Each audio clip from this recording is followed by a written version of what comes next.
Good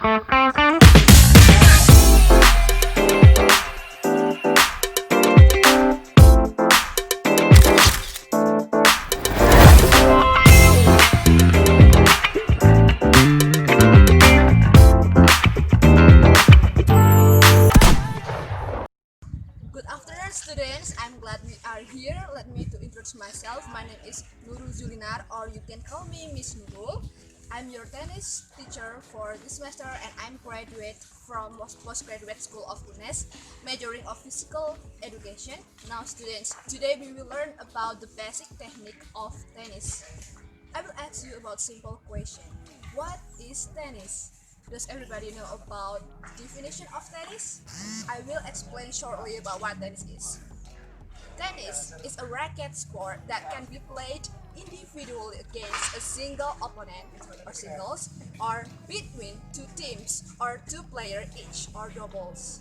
Now, each player uses a tennis racket that is strung with cord to strike a hollow rubber ball covered with felt over around a net into an opponent's court. The object of the game is a maneuver to the ball in such a way that the opponent is not able to play a valid return. The player who is unable to return the ball will not gain a point, while the opposite player will. Now I will explain shortly about the history of tennis. Tennis is Olympic Games or sport that is played all level of society at all ages. The sport can be played by anyone who can hold a racket, including wheelchair users. The modern games of tennis originate by Birmingham, England in the late of 19th centuries as a lawn tennis, not in the court but in the lawn, like grass. It had connection both of various fields or lawn games such as croquet of balls, as well as the older racket sport today called real tennis. During most of 19th century, in fact, the term of tennis referred to a real tennis, not a lawn tennis. Tennis is played by millions of recreational players and is also popular worldwide spectator sport. The four Grand Slam tournament, as also referred to as majors, are especially popular. The Australian Open, played in hard court, the French Open, played on red clay courts, a Wimbledon player on the grass court, and the US Open also played on the hard court.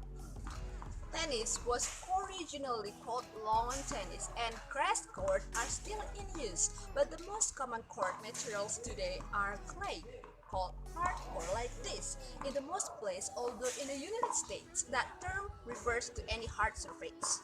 Cements and the number of cushioned asphalt, dividends, and synthetic surface. The latter may be hard surface or artificial grass, material that have been popular for indoor court along the traditional routes.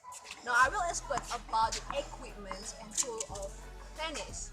Tennis court like this dimension of the tennis court are 78 by 27 feet or 23.8 meter for single and 23.8 by 11 meter for double.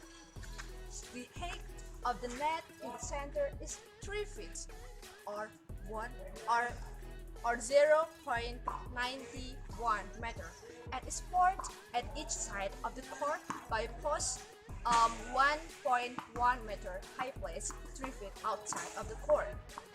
Okay, about a tennis ball like this. A tennis ball consists of pressurized rubber over a high-quality cloth, usually wool mixed with up to 35% nylon. Balls gradually go soft with use. Ball must have a uniform outer surface, and if there are any seams, they must be stitchless.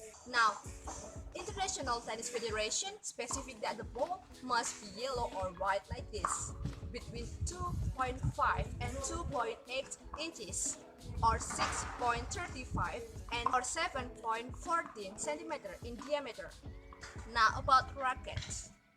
Rackets all consist of a frame like this, which can be any material, weight, size, or shape, and stringing.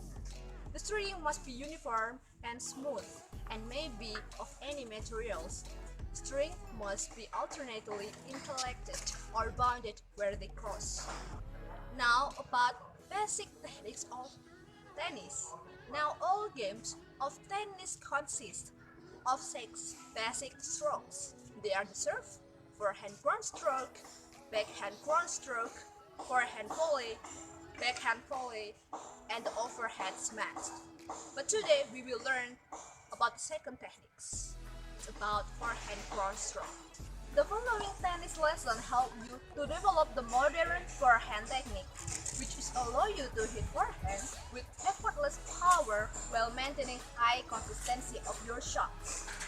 Most tennis players struggle with forehand when they have to finish short balls or when they try to dictate the rails for the baseline because they don't know how to engage the right muscle in what sequences and hit powerful forehands. These step-by-step instructions will give you a fundamental of forehand technique that will allow you to quickly improve your forehand. About first step is the grip. How you grip the racket is very important for the forehand because the grip translates the feel from the racket strings that interact with the ball with your hands. Therefore, you feel what's going on the ball as you know how to manipulate it. If something is not right with the grip, then your forehand does not have a good control regardless of how your other external technique looks. Correct grip would be when we spread the fingers a little bit so that you can see the index finger under the racket. In a ready state, you are moving. You feel like you are dancing. You can see dancing from foot to foot, or you can be doing something like mini split steps. But you have to do something. Whenever the ball is in play, we never stand, not even for a split second. We are always moving. The first thing you do when you see the ball coming to your forehead side is that you turn to the side. The most common mistake is to use your arm a lot to go back. Instead, you should turn to the side and you should prepare the racket mostly with your off hand. When you're turning to the side, your right hand is basically resting on the racket and your left arm is doing all the work preparing. You should let the racket drop so that the gravity can assist you with accelerating the racket. The key to this technique is that you can drop the racket in the direction of the back edge. When you do that, your wrist will be almost laid back, it will fully laid back in the next step, and it will fall into the exact position in relation to the forearm that it has to be when you make contact with the ball. Now that the racket is accelerating forward, we need to steer it into the correct swing path that we need to help us control the ball well. The swing path is a straight line before and after contact. And just small change in the racket angle at the contact creates a very big change in where the ball will land on the other side of the court. The fundamental forehand swing path that we want to develop first is more downward initially. And after reach the ball in our swing and have the contact the ball, we must apply some control to the ball to spin it a little bit. To teach the spin, we must doing a roll approach and it's a same great way to hitting the ball and it will quickly get the gist of it and accelerate the movement into the actual swing speed that you will use to hit the ball.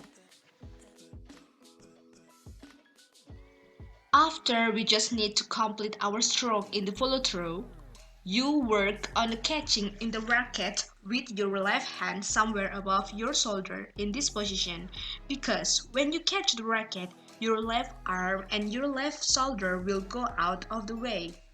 The basic forehand follow-through technique that is in time can just a different shot. When we catch the racket, then our shoulder can move freely through the shot. That helps us generate more power and move much more efficiently.